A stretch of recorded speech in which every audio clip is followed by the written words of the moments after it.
I couldn't take my eyes off the casket. The shiny varnish reflected the white lights of the funeral home, while the flowers around it, the lilies she loved so much, seemed to mock the situation with their ephemeral beauty. My hands trembled, sweaty, clutching my purse as if that object could anchor me to reality. How could it be true? How could Sarah, my only daughter, at 38 years old, full of life, with that smile that lit up any room, be there, motionless, cold, gone from me forever? "Do you need some water, ma'am?" a funeral home employee asked, offering me a plastic cup. I shook my head. My throat was too tight to swallow anything. The funeral was taking place in Riverdale, the town where I had lived my entire life and where I raised Sarah alone after Thomas, my husband, left us when she was only 5 years old. In that room, among familiar faces and others not so much, I felt more alone than ever. The doctors spoke of an aneurysm, something sudden, unexpected. She didn't suffer, they said, as if that could console a mother who had just lost her only daughter. Richard, my son-in-law, was on the other side of the room receiving condolences. Tall, always well-dressed, with that successful executive air. Married to Sarah for 15 years, father of my 2 grandchildren, Matthew, 12 years old, and Emily, 9. The children were sitting on a couch in the corner, Matthew hugging his sister, who was crying silently. My heart tightened even more when I saw them. How do you explain to 2 children that their mother will never return? I still hadn't managed to exchange more than a few words with Richard since the news. He took care of all the funeral arrangements with an almost cold efficiency. Something about that posture bothered me, but I was too numb with pain to think clearly. I tried to approach my grandchildren. I needed to hug them to feel that there was still something of Sarah in this world. That's when I heard it. Richard was talking to a man I didn't know, perhaps a work colleague.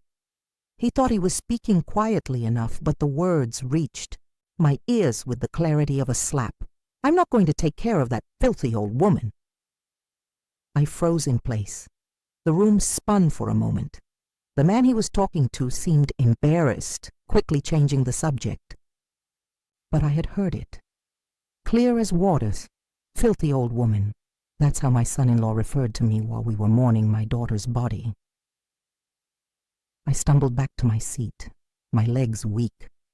A memory invaded my mind. Sarah, 3 weeks earlier, sitting at my dining table with deep dark circles under her eyes, nervously fidgeting with her coffee. "Mom, I need to tell you something. I made some changes to my will." At the time, I thought it was too morbid. Why talk about a will? You're 38 years old. You're healthy. She insisted it was just a precaution, that everyone should have their documents in order. I didn't give it much importance. How could I have imagined that 3 weeks later we would be here? Mrs. Winters. The voice of the family lawyer, Mr. Morris, brought me back. A gentleman in his 60s with gray hair and thin-rimmed glasses who had been handling Sarah's legal matters for years. "I'm very sorry for your loss. Sarah was an extraordinary person." I thanked him with a nod. I couldn't speak without crying. "We need to discuss some bureaucratic matters tomorrow. Sarah left specific instructions with me. Can we meet at my office at 10 a.m.? I agreed, with no energy to question. The rest of the night passed like a blur of faces, hugs, and empty words of consolation. I didn't sleep. How could I? I spent the night staring at the ceiling of my hotel room located near Sarah's house, reliving every moment with my daughter, from her first cry in the hospital to our last hug 4 days earlier. The next morning, Mr. Morris's office seemed smaller than I remembered. Richard was already there when I arrived, sitting rigidly in a leather armchair, checking his phone. He barely looked up when I entered. The grandchildren had stayed with a neighbor, I learned later. "Thank you both for coming at such a difficult time," the lawyer began, sitting behind his dark wooden desk. "Sarah came to see me about a month ago to make important changes to her will. She was lucid and determined, and everything was done according to the law. I noticed that Richard straightened up in his chair, suddenly interested. Mr. Morris continued. Sarah left all her assets, including the house where you live, Richard, the savings, the life insurance, and the investments, to her mother, Mrs. Winters. The silence that followed those words was cutting. I couldn't process what I had just heard. Richard stood up abruptly. This is absurd. There must be some mistake. I am her husband. There is no mistake, the lawyer responded calmly, adjusting his glasses. The couple's children will have access to educational funds when they reach adulthood. As for the rest, Sarah's wishes were clear. This is illegal, Richard pounded on the desk. I deserve all of this. We built it together. I observed my son-in-law as if seeing him for the first time, his face contorted with anger, his eyes flashing. Where was the grief? For his wife's loss? All I saw was fury for not having received the money. My daughter wouldn't do this without a reason, I finally said, my voice firmer than I expected. Richard turned to me, his hatred barely disguised. You manipulated her. It's always been like that, controlling, meddling in our lives. Now you've got what you wanted, haven't you? Mr. Morris intervened. That's a serious and unfounded accusation, Mr. Patterson. I have witnesses that Sarah made this decision on her own. Richard left, slamming the door, but not before giving me a look that made me freeze. I remained seated, stunned. The lawyer handed me a folder with documents. Sarah left this for you too. She said it was important. I returned to the hotel in a state of shock. Why would my daughter do this? What did she know that I didn't know? Richard's words at the funeral echoed in my head. Filthy old woman. That man's contempt, hidden for years beneath fake smiles. 2 days later, I gathered the courage to go to Sarah's house to get some of her personal belongings. Richard wasn't there, thank God. The housekeeper, Mrs. Jenkins, who had worked for them for years, received me with a tight hug, her eyes red from crying.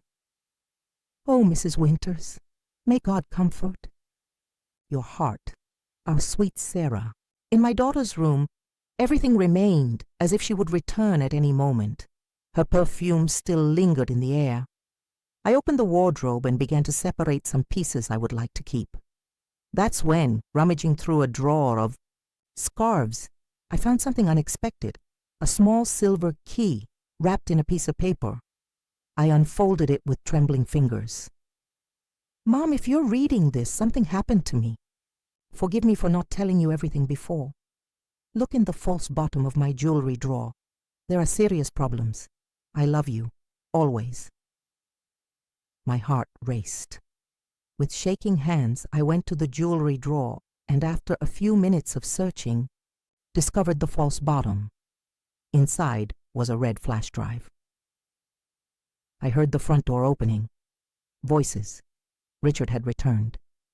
Quickly I put the flash drive in my purse, along with the key and the note. Something told me he couldn't know about it. What are you doing here? Richard's voice startled me. He was standing at the bedroom door, staring at me. I came to get some of Sarah's things, mementos. You have no right to go through her things without my permission. His tone was icy. She was my daughter, Richard. And my wife. This house is still mine, at least for now, isn't it? He smiled a smile that didn't reach his eyes. I left as quickly as possible, afraid of what I might discover, but even more frightened of what Richard might do if he knew I had found something. And you? What would you do if you discovered that someone you considered family hides such dark secrets? Would you continue investigating or let the past be buried with the dead? That night, alone in my hotel room, I connected my laptop and inserted the flash drive. What I found changed everything I thought I knew about my daughter's life. There was a folder with documents, bank statements, records of enormous debts, suspicious purchases, and a video dated 2 weeks before her death. I clicked on the file, and Sarah's face filled the screen. My heart skipped a beat. She was pale, with deep dark circles under her eyes, red from crying a lot. "Mom," she began, her voice choked. "If you're watching this, it's because I didn't have the courage, or I didn't have time to tell you in person." A tear ran down my face as I pressed my hand against my lips. Richard isn't who everyone thinks he is. In the last few years, I discovered that he has a serious gambling addiction. Casinos, online betting, everything. He lost a lot of money, Mom, almost all our savings. She took a deep breath, as if gathering courage. But that's not the worst part. He took loans from dangerous people, loan sharks, people connected to crime. I'm afraid, Mom, afraid of what might happen to the children, to me, to you. My daughter wiped away a tear. "I changed my will. I know you'll protect the children's future better than he will. There's a key to a storage unit where I kept all the evidence. Please, Mom, take care of my children and protect yourself." Richard can be unpredictable when contradicted. The video ended and I remained paralyzed, staring at the dark screen that reflected my face, devastated by pain and shock. What was my daughter trying to tell me? Could Richard have something to do with her sudden death? Or was it just fear? Talking? My head was spinning with 1,000 questions as the night advanced outside, silent and cold like Sarah's grave. I spent the entire night reviewing the documents on the flash drive, each new file revealing a deeper abyss in the life I thought I knew. Bank statements showed frequent withdrawals of large amounts, purchases at luxury stores that Sarah never mentioned, transfers to unknown accounts with coded names. My God, how was my daughter hiding so much from me? Morning found me with burning eyes and a heavy heart. I needed to better understand what was happening. I called Mr. Morris as soon as the clock struck 8. "Mrs. Winters, I was expecting your call," he said, as if he knew exactly why I was calling. "Did you know about Richard, about the problems?" A long sigh from the other end of the line. "Sarah confided some things to me, yes, but she asked for absolute secrecy. I could only reveal if something happened to her. Something like dying suddenly at 38. My voice came out more bitter than I intended.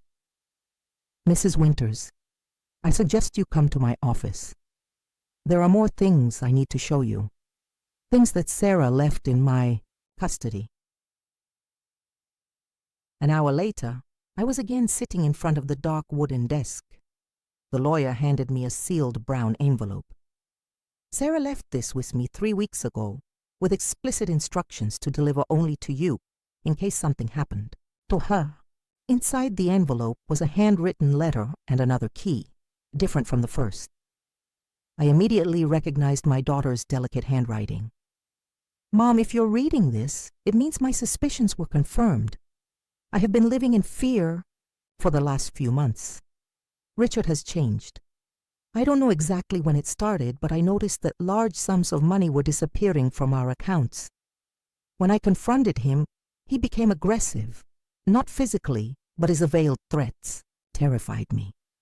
I discovered he has a gambling addiction, that he owes money to dangerous people. This key opens a storage unit at Safe Keep on Orion Avenue, number 42. I've put all the evidence I could gather there. Protect my children, Mom, and protect yourself too. Richard is more dangerous than he appears. I love you, Sarah."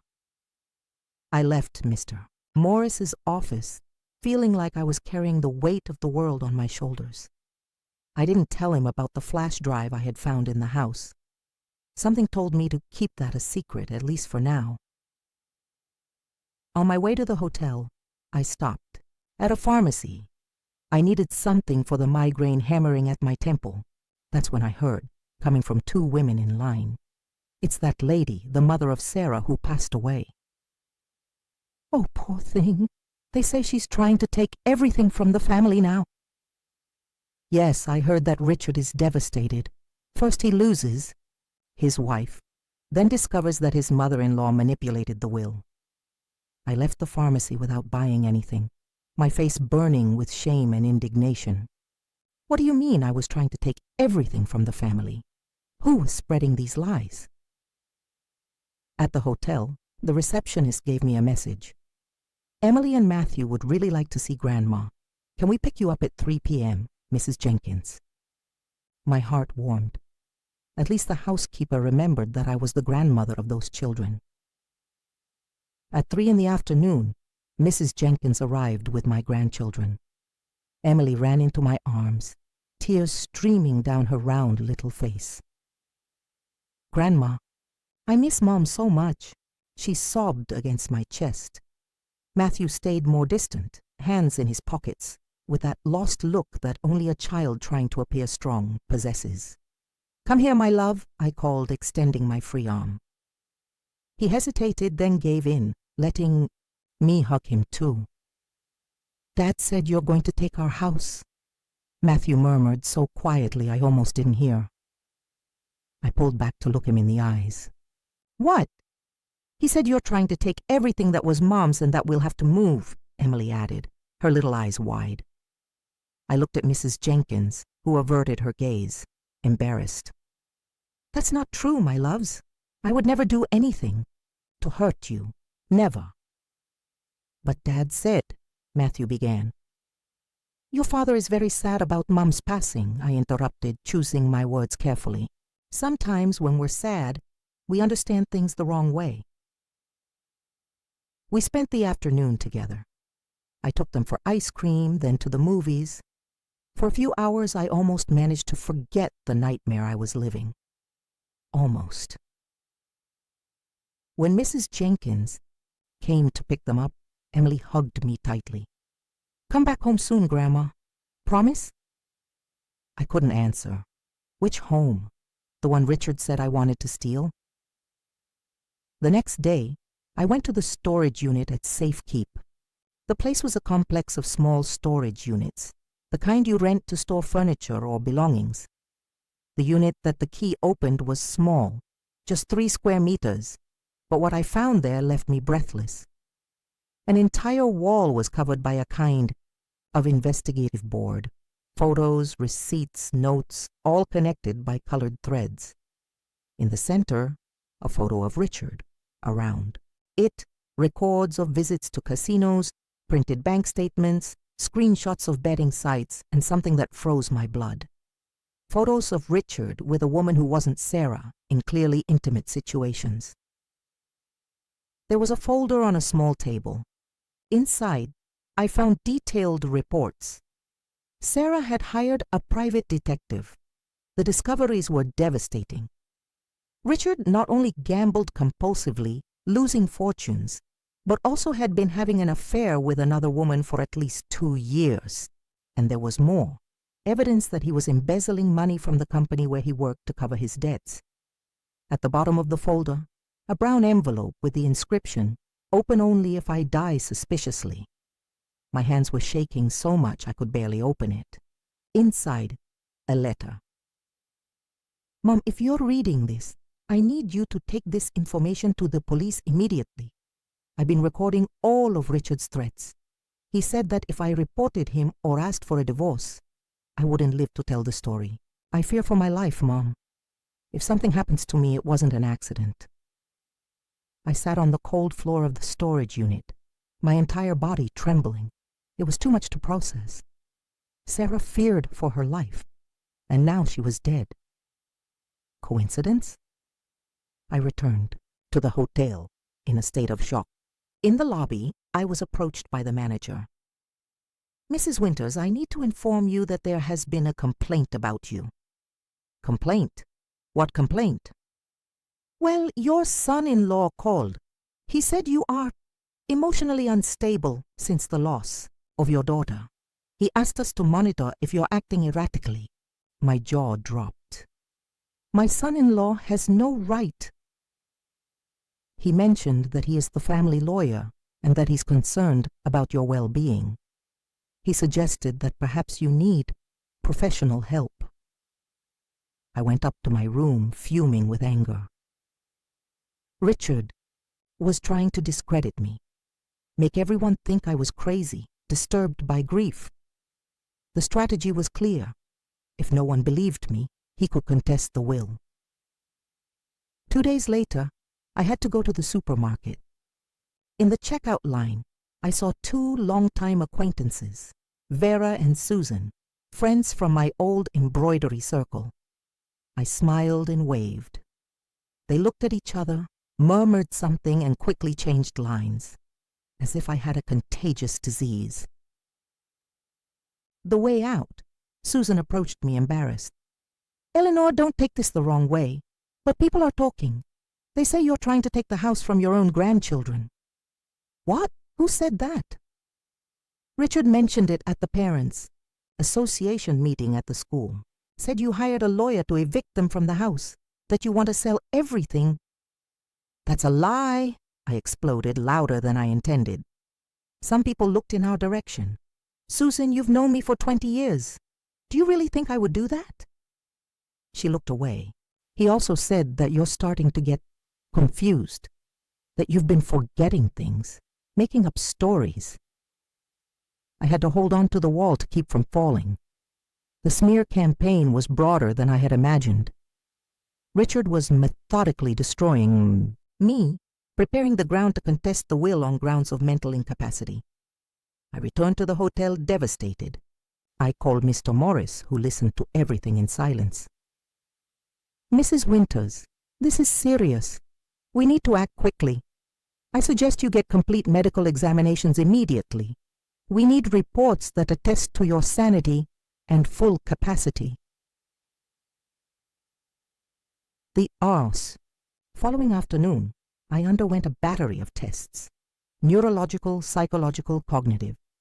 Mr. Morris recommended the best specialists.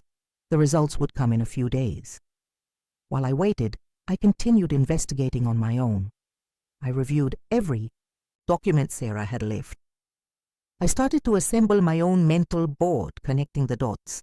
Richard in debt, Richard threatening Sarah, Sarah changing her will, Sarah dying suddenly, Richard trying to discredit me. It was all too meticulous to be a coincidence. "Mrs. Winters, there's a young woman who wants to see you," informed the IT hotel receptionist over the phone. "Says it's urgent." I went down to the lobby, suspicious. And I was surprised to see a woman in her 30s, brown hair tied in a ponytail, thick-framed glasses. She seemed nervous, constantly looking over her shoulder. "Mrs. Winters, my name is Paula Patterson. I'm Richard's sister." Immediately tensed up. "What do you want?" "To talk. Not here. It's important." We ended up going to a coffee shop 2 blocks from the hotel. Paula ordered a coffee that she didn't touch, her fingers nervously drumming on the table. "I came because I can't stand being silent anymore," she began, her voice low. "My brother is not a good person, Mrs. Winters." I remained silent, waiting. Sarah came to see me about 3 months ago. She discovered things about Richard, about his past. "What things?" Paula took a deep breath. "This is not the first time. Before Sarah, Richard was married to a woman named Claire. It lasted only 2 years. He did the same thing, got into debt with gambling, started to be aggressive, manipulative." My heart accelerated. "What happened to this Claire?" "She asked for a divorce. A week later, she had a car accident, crashed into a wall, died instantly." Paula made air quotes when saying accident. They never could prove anything against him, of course. I felt my blood freeze in my veins. "Are you suggesting that—" "I'm not suggesting anything," Paula interrupted, looking nervously around. "I'm just saying there's a pattern, and I'm afraid for what might happen to those children." She opened her purse and took out a black-covered notebook. I'd been recording everything for months. Visits to casinos, meetings with suspicious people, the lies he tells. I was gathering courage to show Sarah when it happened. I took the notebook with trembling hands. "Why are you giving me this?"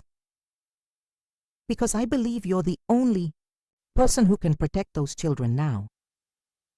Paula got up to leave, but I held her wrist. "Do you think Richard had something to do with Sarah's death?" She was silent for a long moment. "What I think is that too many coincidences stop being coincidences, Mrs. Winters." After she left, I sat for almost an hour, leafing through the notebook. Paula had meticulously documented her brother's behavior over the last 6 months. Dates, locations, names, and something more sinister, Richard's attempts to distance the children from their grandmother. May 16. Richard told the children that their grandmother was going senile and that they shouldn't believe everything she says. May 30th. Richard commented that he might need to send the old lady to a nursing home if she kept meddling in their lives. June 12th. Richard asked me to stay with the children while he resolved a problem with a creditor. Returned at 3 a.m., drunk, saying something about finally getting rid of everything. The last entry was from just 4 days before Sarah's death. I left the coffee shop determined. I was no longer just confused or hurt. I was furious and determined to discover exactly what happened to my daughter, and more importantly, to protect my grandchildren at any cost. I called Mr. Morris from the taxi. "I need more help," I said, without beating around the bush. "I want to hire a private investigator, and I need protection. Richard is more dangerous than we thought." "Mrs. Winters, what happened?" "I discovered that my daughter may not have died of natural causes, sir." The silence on the other end of the line was deafening. "Come to my office immediately," he finally responded, his voice grave, "and bring everything you've found." As the taxi advanced through the streets of Riverdale, I observed the town I knew so well transform into a threatening scenario. Somewhere, hidden beneath the facade of normality, were the answers about my daughter's death, and I would find them no matter the cost. And you, have you ever suspected that someone close was hiding a dark side? How far would you go to protect those you love from a danger that no one else sees? In the days that followed, I plunged into a parallel world, a dark universe of investigations and terrifying discoveries. Mr. Morris introduced me to Jake, a former police officer who now worked as a private investigator. A man of few words, his face marked by subtle scars that revealed a difficult life. I explained everything to him: Richard's debts, Sarah's video, Paula's notebook, the pattern with the ex-wife. "You want me to find out if your son-in-law killed your daughter," he summarized bluntly. I swallowed hard. Put that way, it seemed crazy, but I nodded. "I also want to know the extent of his debts, who he owes, and I want proof of all the lies he's been spreading about me." Jake charged a considerable amount, which I paid without hesitation, using money from Sarah's life insurance. It would be worth every penny if I could protect my grandchildren. While the investigator worked, my life transformed into a nightmare of isolation. Old friends would cross the street to avoid meeting me. At the supermarket, the pharmacy, even at the church I had attended for decades, I felt the stares, the whispers. "That's her, the crazy old woman who wants to take everything from her grandchildren."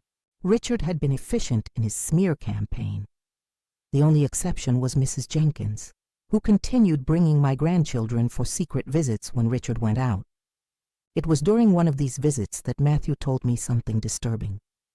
"Grandma, Dad talks on the phone in the middle of the night. I don't think he knows I can hear." I tried to appear casual. "Really, sweetheart? And what does he say?" "Strange things. That he'll fix everything, that he'll get the money. He seems scared, Grandma." Emily, playing with a doll on the hotel sofa, added, "He also fights a lot with Aunt Paula. He yelled at her the other day, said she was a traitor." I exchanged glances with Mrs. Jenkins, who confirmed with a discreet nod. The situation seemed to be escalating. I needed to act faster. A week later, Jake sought me out with news. "Your son-in-law owes approximately $200,000 to a loan shark known as Shark," he informed me, handing me an envelope with photos. "This man is no joke. He has connections with a criminal organization from Chicago. He's been investigated for homicides, but they never got enough evidence." The photos showed Richard talking to a burly, bald man with tattoos covering his neck. The meeting was taking place in a poorly lit parking lot. "As for your daughter's death, I have nothing conclusive. The medical report indicates an aneurysm. No signs of poisoning or violence. But I gained access to her cell phone. Jake hesitated. "The carrier owes me some favors. In the days before her death, she searched for strange symptoms, intense headaches, blurred vision, nausea.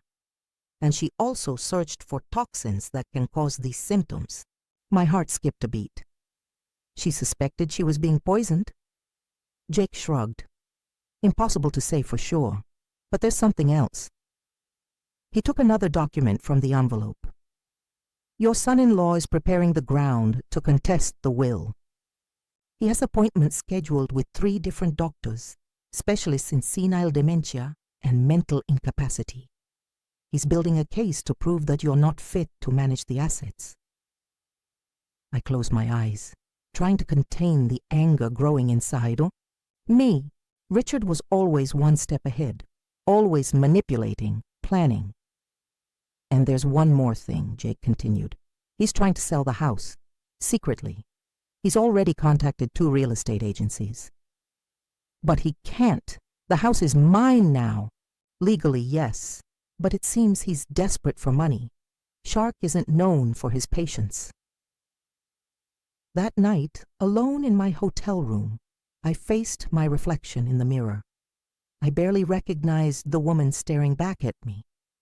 Disheveled gray hair, deep, dark circles, wrinkles more pronounced from exhaustion and worry. Did I really look like a crazy old woman, as Richard wanted everyone to believe? I took from my pocket the pendant Sarah had worn since childhood, a small St. Christopher medal that had belonged to my mother. I found it among her belongings that I managed to retrieve from the house. "Give me strength, daughter," I whispered, pressing the pendant against my chest. "Help me protect your children." In that moment, something crystallized within me, an iron determination. Richard might have money, influence, youth, but I had something more valuable, the truth, and a lifetime of experience that taught me never to underestimate a mother when it comes to protecting her children or grandchildren. The next morning, I called Mr. Morris with a plan. 3 days later, I met with Richard at a neutral restaurant, a public place where he couldn't make a scene. He seemed surprised by my invitation but accepted, probably expecting another opportunity to intimidate me. "What do you want, Eleanor?" he asked, barely having sat down at the table. Not even a good afternoon, not even a minimum of courtesy. "I want to propose a deal," I responded calmly. He raised an eyebrow. "What kind of deal?" "I know about your debts, Richard. I know about Shark." I saw his face pale slightly before he composed himself. "I don't know what you're talking about." "I also know about Claire, your first wife, about the convenient accident, and about all the lies you've been spreading about me around town." He leaned forward, eyes narrowed. "Be careful what you say. Old woman, you're bordering on defamation." "I have proof of everything," I replied, unshaken. "Sarah left a complete dossier. She knew what you were doing. She knew about the embezzlement at your company, about the casinos, about the other woman." For the first time, I saw genuine fear in his eyes. "What do you want?" "I want my grandchildren, Richard. I want to be able to see them regularly without your interference. I want you to stop spreading lies about me, and in exchange..." "In exchange, I'll pay your debt to Shark." He was silent, calculating, evaluating. "Why would you do that?" "Not for you, for my grandchildren. I don't want them to grow up orphaned from their mother and with their father in jail, or worse." Richard looked out the restaurant window, observing the movement on the street. When he turned back to face me, there was a new expression on his face. Respect, perhaps, or at least recognition of an adversary of his caliber. 200,000. That's how much I owe." "I know exactly how much you owe, and I'll pay with one condition. You sign a legally binding agreement, drafted by Mr. Morris, guaranteeing my access to the children and committing to stop the smear campaign." He considered, for a moment, then nodded, slowly. "Deal." A week later, the agreement was signed. I used part of the money Sarah left to pay off Richard's debt. I didn't tell him that I had much more evidence than I mentioned, including the video that could incriminate him if anything happened to me. That was my insurance policy. The following months were of slow reconstruction. I returned to my own home, a small one-story house in a quiet neighborhood of Riverdale. Gradually, some friends began seeking reconciliation, embarrassed for having believed Richard's lies. Others I never saw again. I learned to live without them. Matthew and Emily spent weekends with me. I took them to parks, helped with homework, cooked their favorite dishes. Slowly, the shadow of Sarah's death gave way to happier memories. I told stories about when she was a child, showed old photos, kept her presence alive. Richard and I maintained a strictly formal relationship. He adhered to the agreement to the letter, probably fearing what I could do if he broke it. The paid debt seemed to have relieved some of the pressure on him, although I knew, through Jake, who continued monitoring discreetly, that he still occasionally frequented casinos. A year passed. Then two. In the spring of the third year after Sarah's death, I received an envelope in the mail. Inside, just a handwritten note. "Thank you for taking care of my niece and nephew. You are stronger than anyone imagined. Paula." That same week, I decided to fulfill one last wish of Sarah's. She always said that when she died, she would like her ashes scattered in Riverside Park, where we used to walk when she was little. I never had the courage to do this before, but now I felt it was the time. I took Matthew and Emily with me. We chose a quiet spot near the lake where the trees formed a natural canopy and wildflowers grew freely. "Your mother loved this place," I told them as I opened the small urn I had kept for 3 years. "We came here every Sunday. She would run after the ducks, pick flowers." Emily, now 12 years old, wiped away a tear. "I miss her so much, Grandma." "Me too, my love. Every day." Matthew, almost a young man at 15, remained silent, but I noticed that he too was fighting back tears. We scattered the ashes together, the 3 of us, while I recited Sarah's favorite poem. It was a moment of farewell, but also of communion. A circle closing. When we returned home, Emily hugged me tightly. "Grandma, Mom knew, right? She knew you would take care of us." I swallowed the lump in my throat. "Yes, sweetheart. Your mother always knew." Later that night, alone on my porch, looking at the stars that were beginning to dot the sky, I felt a peace I hadn't experienced in years. There was still pain, of course. There always would be. The loss of a child is a wound that never completely heals. But now, mixed with the pain, there was also a sense of fulfilled purpose. Sarah had trusted me to protect her children, to preserve her legacy. And I didn't disappoint her. I faced fear, defamation, loneliness. I faced a man who thought that a filthy old woman would be easy prey for his manipulations. He didn't count on what every predator eventually learns. Never underestimate a mother. Protecting her offspring, even when that mother has gray hair and wrinkles on her face. In the garden I planted in Sarah's memory, the first flowers of spring were beginning to bloom. Tomorrow, I would take Matthew and Emily to see them. We would continue living, growing, remembering, and in each of their smiles, in each achievement, in each shared moment, a bit of Sarah would remain alive. I never discovered with certainty if Richard had a direct hand in my daughter's death. The aneurysm could truly have been a natural tragedy, or it could have been induced by extreme stress, constant fear, perhaps even by substances administered slowly, as Sarah suspected. The complete truth might remain forever in the shadows. But one thing I knew with absolute certainty. Sarah had foreseen the danger. She tried to protect herself, protect her children, and protect me too. And in the end, somehow, she won. Through me, through the children she left behind, through the truth that could not be buried. Sometimes when I look at Matthew, I see traces of her, the same slightly crooked smile, the same way of furrowing his brow when he's concentrating. Emily inherited her determination, her compassion, her talent for drawing. They are my daughter's true legacy, a legacy that Richard will never be able to touch.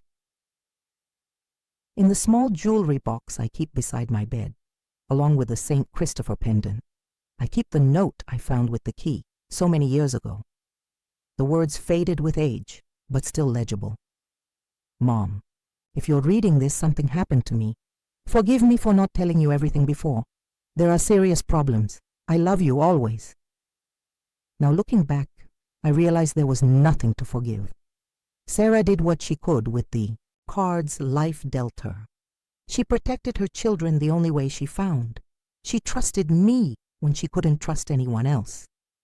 And I, a gray-haired lady whom Richard called a filthy old woman while we were mourning my daughter's body, ended up being stronger, more resilient, and smarter than he could ever have imagined. I don't know how much more time I have in this world, but each day is a blessing, an opportunity to honor Sarah's memory, to love her children, to keep her story alive.